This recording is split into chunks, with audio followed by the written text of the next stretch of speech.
আসসালামু আলাইকুম।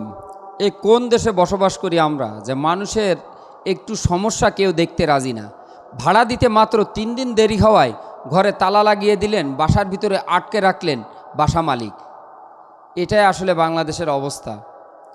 এখানে আসলে প্রতিবাদ করারও কেউ নেই। সুনামগঞ্জের বাসা ভাড়া দিতে ৩ দিন দেরি হওয়ায় ভাড়াটিয়াকে ঘরে রেখেই বাইরে তালা লাগিয়ে দিয়েছেন বাসার মালিক। এটা কেমন অমানবিক নির্যাতন! এটা শুনেই তো কেমন লাগছে।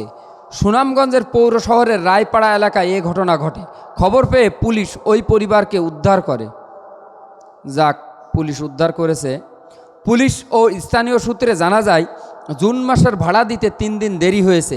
এজন্য বাসার মালিক ইউসুফ চৌধুরী ভাড়াটিয়াদের ঘরের ভিতরে রেখেই বাইরে থেকে তালা লাগিয়ে দেন। বাসার ভিতরে থাকা ইমন বর্মনের পরিবার ঘুম থেকে উঠে বিষয়টি বুঝতে পারে। এ সময় ঘরের জানালা দিয়ে ভুক্তভোগীদের চিৎকার করে আশেপাশের লোকজন ছুটে আসেন। তারা বিষয়টি সদর থানা পুলিশকে জানালে পুলিশ এসে তাদের উদ্ধার করে। আসলে এই যে বাড়ির মালিক, এর কি করা উচিত? মাত্র ৩ দিন বিলম্ব হয়েছে। কত কত বাড়ির মালিক যে এত ভালো লোক আছে, ৩ মাস ধরে ভাড়া না দিলেও তো তারা কিছু বলে না। এটা কি শালা মানুষ না অমানুষ? আমি তো এইটাই বুঝতে পারছি না। পার্শ্ববর্তী ভাড়াটিয়া স্বপনচন্দ্র বলেন, ঘরে আটকা থাকা অবস্থায় চেঁচামেচি শুনে আমরা ছুটে আসি, এসে দেখি বাইরে তালা লাগানো।